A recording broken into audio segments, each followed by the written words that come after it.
నందమూరి బాలకృష్ణ హీరోగా బోయపాటి శ్రీను దర్శకత్వంలో అత్యంత ప్రతిష్టాత్మకంగా తెరకెక్కిన చిత్రమే అఖండ 2 తాండవం. డిసెంబర్ 5వ తేదీన ఈ సినిమా ప్రపంచవ్యాప్తంగా విడుదల కావాల్సి ఉంది. ఇక భారతదేశంలో ఈ సినిమా విడుదలైతే వాయిదా పడింది.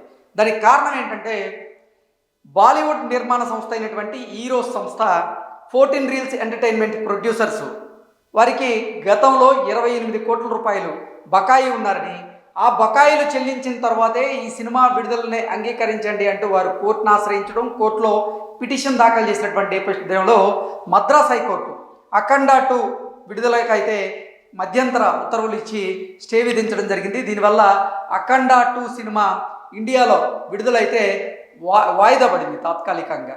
అయితే అసలు ఈ 14 రీల్స్ ఎంటర్టైన్మెంట్ అనేటువంటి సంస్థ ఈ రోజుకి ఎక్కడ బాకీ పడింది అంటే, గతంలో మహేష్ బాబు హీరోగా ఈ 14 రీల్స్ ఎంటర్టైన్మెంట్ సంస్థ 2 సినిమాలు నిర్మించింది. వన్ నేనొక్కడనే, అలాగే ఆగడు. ఈ 2 సినిమాలకు సంబంధించినటువంటి లావాదేవీల విషయంలో ఈ రోజుకి అలాగే 14 రీల్స్ ఎంటర్టైన్మెంట్ సంస్థకి మధ్య ఈ ఒప్పందం జరిగి, ఆ ఒప్పందం ప్రకారంగా కొంత లాస్ వచ్చినటువంటి నేపథ్యంలో ఆ లాస్ అంటే ఆ బకాయి ఏదైతే ఉందో దాన్ని మాకు తీర్చాల్సిందే అంటూ హీరో సంస్థ కోర్టును ఆశ్రయించడం, ఇప్పుడు కోర్టు కూడా ఈ అఖండ 2ని తాత్కాలికంగా వాయిదా వేయమని స్టే ఇచ్చినటువంటి నేపథ్యంలో అసలు అఖండ 2 సినిమాకి అలాగే మహేష్ బాబు సినిమాలకి లింక్ ఏంటి అంటూ నందమూరి బాలకృష్ణ గారి అభిమానులు అయితే నిజంగా ఫైర్ అవుతూ ఉన్నారు హీరో సంస్థ మీద. ఈ నేపథ్యంలోనే అసలు దీని మీద మనం పూర్తి స్థాయిలో విశ్లేషణ చేసుకుందాం. ప్రముఖ సీనియర్ జర్నలిస్ట్, ప్రముఖ రాజకీయ విశ్లేషకులైనటువంటి శ్రవణ్ కుమార్ గారు మనకి ఫోన్ లైన్లో అందుబాటులో ఉన్నారు. ఆయనతో మాట్లాడదాం. శ్రవణ్ గారు, హాయ్ అండి. హాయ్ అండి. శ్రవణ్ గారు, చెప్పండి. ఈరోజు ప్రపంచవ్యాప్తంగా విడుదలవ్వాల్సినటువంటి అఖండ 2 మూవీ ఇండియాలో ఈ విడుదల తాత్కాలికంగా వాయిదా పడింది. ఈరోజు సంస్థ కోర్టును ఆశ్రయించడం, కోర్టు దీనికి మధ్యంతర ఉత్తర్వులు ఇచ్చి ఈ సినిమా విడుదలకి స్టే ఇచ్చినటువంటి నేపథ్యంలో అసలు ఏంటి మహేష్ బాబు సినిమాలకి ఈ అఖండ విడుదల వాయిదా పడడానికి లింక్ ఏంటి అంటే ఏం చెప్తారు? చాలా టెక్నికల్ గా చాలా మంది అపార్థం చేసుకుంటున్నారు, అభిమానులు కూడా దీన్ని అపార్థం చేసుకుంటున్నారు. మహేష్ బాబుకి కానీ బాలకృష్ణ గానికి ఇద్దరికి సంబంధించిన ఇష్యూ కాదు ఇది. ఎగ్జాక్ట్లీ నిర్మాణ సంస్థకు, ఆ నిర్మాణ సంస్థకు పనిచేసినటువంటి ఆ గ్రాఫిక్ వర్క్స్ అవి ఏరోసన్ సంస్థ చేసినటువంటి లావాదేవీలు జరిగిన డిస్ప్యూటే గానీ హీరోల మధ్య జరిగినటువంటి ఫోట్ కాదు. అభిమానులు కానీ ఎవరు కానీ కన్ఫ్యూజ్ పడాల్సిన అవసరం లేదు. వాళ్ళ వ్యక్తిగతమైనటువంటి ఎలాంటి వాళ్ళ విభేదాలు ఆ సినిమాకు ఈ సినిమాకి ఏం సంబంధం లేదు. నిర్మాణ సంస్థ 14 రీల్స్ అనే నిర్మాణ సంస్థ ఏదైనటువంటి మీడియా సంస్థతో చేసుకునే వర్క్స్ లో గతంలో చేసిన నాని సినిమా తాలూకు బాకీ కావలసినటువంటి అమౌంట్ ఉంది, 28 కోట్ల రూపాయలు అంటూ కూడా వాళ్ళు కోర్టుకు ఆశ్రయించారు. అయితే వాళ్ళు చాలా టెక్నికల్ గా నాకు అర్థమవుతుంది ఏంటంటే, ఈ తెలుగు రాష్ట్రాలు అంటే వాళ్ళ 14 రీల్స్ సంస్థ హైదరాబాద్ లో ఉంది, ప్రొడక్షన్ ఆఫీస్ ఇక్కడే ఉంటుంది, ప్రొడ్యూసర్ అంతా కూడా ఇక్కడే వాళ్ళు. అయినా కూడా వాళ్ళు టెక్నికల్ గా హైదరాబాద్ కానీ ఆంధ్రప్రదేశ్ లో, తెలంగాణలో కానీ ఆంధ్రప్రదేశ్ కానీ కోర్టులో కేసు వేయకుండా చెన్నైలో వేశారు. చెన్నై మద్రాస్ కేసులో వేయడం తోటి అక్కడి నుంచి వాళ్ళు చాలా జాగ్రత్తగా ప్లాన్ చేశారు. అంటే ముందస్తు కుట్రతోటే సినిమా రిలీజ్ కోసం ఇన్ని రోజులు ఓపిక పట్టి కావాలని సినిమాని ఇష్యూ చేయాలని చెప్పేసి వాళ్ళు ముందస్తుగా ప్లాన్ చేసుకొని తీరా రిలీజ్ కు ఒక రోజు ముందు వీళ్ళు కోర్టును ఆశ్రయించినట్టుగా నేనైతే భావిస్తున్నాను.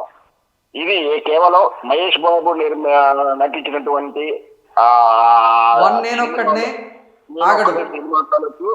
ఆగడి 14 రీల్స్ సంస్థ చాలా సినిమాలు నిర్మించింది. ఆగడు సినిమా మహేష్ బాబు 2 సినిమాలు ఉన్నాయి. అంతకుముందు అఖండ కూడా వాళ్ళు నిర్మించి ఉన్నారు. ఈ 14 రీల్స్ సంస్థ అనేది ఆ సంస్థలకు బాకీ గురించి వేసినటువంటి కేసు ఇది.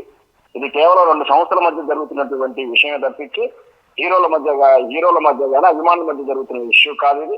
ఖచ్చితంగా ఇది 2 నిర్మాణ సంస్థల యొక్క ఆ న్యాయ పోరాటం. ఏదైనా సరే ఒక సినిమా ఇండస్ట్రీలో ఇంత పెద్ద ప్రాజెక్ట్ సినిమాని రిలీజ్ ముందు ఆపడం అనేది సినిమా పరిశ్రమ 200 ఇంతకుముందు అనుకున్నట్టు 24 క్రాప్స్ కుటుంబాలు, సుమారు ఒక 200 నుంచి 300 కుటుంబాలు ఆధారపడినటువంటి చిత్రాన్ని ఈ విధంగా ఆర్థికంగా దెబ్బతీయాలని చూడడం అనేది నిజంగా బాధాకరమైన విషయం. అంటే 14 రీల్స్ ఎంటర్టైన్మెంట్ సంస్థకు చెందినటువంటి ప్రొడ్యూసర్లైన రామ్ అచంట, గోపి అచంట వారు ఈ సమస్యను సామరస్యపూర్వకంగా అంటే పరిష్కరించుకోవచ్చు, కోర్టు బయట సెటిల్మెంట్ చేసుకునేటువంటి అవకాశం ఉంది. బాలయ్య బాబు గారి సినిమా విడుదల వాయిదా పడింది. మరి రామ్ అచంట, గోపి అచంట వీరు ఈ సమస్యను సామరస్యపూర్వకంగా సాల్వ్ చేసుకునేటువంటి ప్రయత్నం చేయట్లేదా? ఏం చేస్తున్నారు అంటే ఏం చెప్తారు? యాక్చువల్గా ఈ పోర్టింగ్ విమాన సంస్థల్లో నాకున్నటువంటి ఇన్ఫర్మేషన్ నాలెడ్జ్ ప్రకారం ఆ అనిల్ సుకర కూడా వన్ ఆఫ్ ది పార్ట్నర్. మరి ఈ సినిమాకి సంబంధించిన లావాదేవీలో వాళ్ళు ఇన్వాల్వ్ ఉన్నారో లేదో తెలియదు. మొత్తం మీద ఎప్పటికైనా మన అచ్చంట రాము వాళ్ళ పేర్లోనే నిర్మాణం యాజ్ ఏ ప్రొడ్యూసర్ ఇప్పుడు నేమ్స్ అయితే మనం చూస్తా ఉన్నాం. ఏది జరిగినా సరే ఇట్లాంటి పెద్ద ప్రాజెక్టులు కానీ పెద్ద హీరోతో స్టార్ మళ్ళీ పెద్ద స్టార్ తో చేస్తున్నప్పుడు ఇష్యూని ఇంత లాక్ రావడం అనేది వాళ్ళు ప్రాథమికంగా చేసి తప్పుగానే భావిస్తాను నేను. ఏదైతే అచ్చంట రాము వాళ్ళు కానీ అదంటే టీం కానీ ఇష్యూని ఆ సినిమా ఆగిపోయేంత దశ దాకా వాళ్ళు పట్టు విడుపు కాకుండా, ఎందుకంటే నాకు తెలిసి దీనికన్నా ముందే నెగోషియేషన్ జరిగి ఉండవచ్చు, కోర్టు దాకా వెళ్ళక ముందు ఎన్నో సంప్రదింపులు జరిగి ఉండవచ్చు. అప్పుడు ఏదో రకంగా దాన్ని సెటిల్ చేసుకోకుండా తెగిన దాకా లాక్కొచ్చారు. తద్వారా ఈ సినిమాకు ఈ విధంగా అంటే రిలీజ్ కావాలంటే అభిమానులు నిన్న తెలుసు ఆల్రెడీ బెనిఫిట్ షో టికెట్లు కూడా ఇష్యూ చేయడం జరిగింది. 4th డేట్ కొన్ని సందర్భంలో ఈ 4వ డేట్ కు సంబంధించిన టికెట్లు కూడా రిలీజ్ చేయడం జరిగింది. సో అయినా కూడా సినిమా ఆపాల్సిన పరిస్థితి రావడం అనేది కొంచెం బాధాకరమైన విషయమే.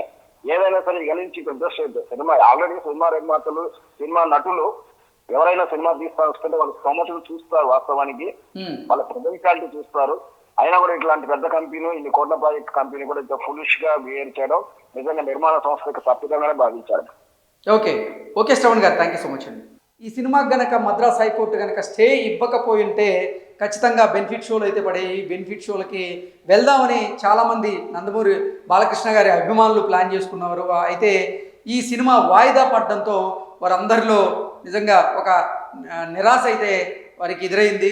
సో ఇప్పటికైనా ఈ సమస్య ఏదైతే ఉందో ఆ సమస్య కనుక సద్దుమణికి సినిమా త్వరగా కనుక విడుదలైతే నందమూరి అభిమానులకి పండగ వాతావరణమే మనకు నిజంగా కనపడేటువంటి అవకాశం అయితే ఉంది. అయితే మహేష్ బాబు గారు గతంలో నటించినటువంటి 1 నేనొక్కడినే, అలాగే ఆగడు వంటి సినిమాలకి 14 రీల్స్ ఎంటర్టైన్మెంట్ సంస్థ నిర్మాణ బాధ్యతలు చేపట్టింది. అయితే ఆ సమయంలోనే అటు ఈరోస్ సంస్థతో కొన్ని ఒప్పందాలు కుదుర్చుకుందని, ఆ ఒప్పందాల ప్రకారంగా 28 కోట్ల రూపాయలు ఇప్పుడు 14 రీల్స్ ఎంటర్టైన్మెంట్ అనేటువంటి సంస్థ ఈరోస్కి బాకీ ఉందని, ఈ నేపథ్యంలోనే వారు కోర్టును ఆశ్రయించారని, కోర్టు కూడా ఈ సినిమా విడుదలకి తాత్కాలికంగా మధ్యంతర ఉత్తర్వులు ఇస్తూ స్టే ఇచ్చినటువంటి నేపథ్యంలో ఇది కోర్టు బయట సెటిల్మెంట్ దిశగా అడుగులు వేస్తోంది అనేటువంటి వార్తలు అయితే వస్తూ ఉన్నాయి.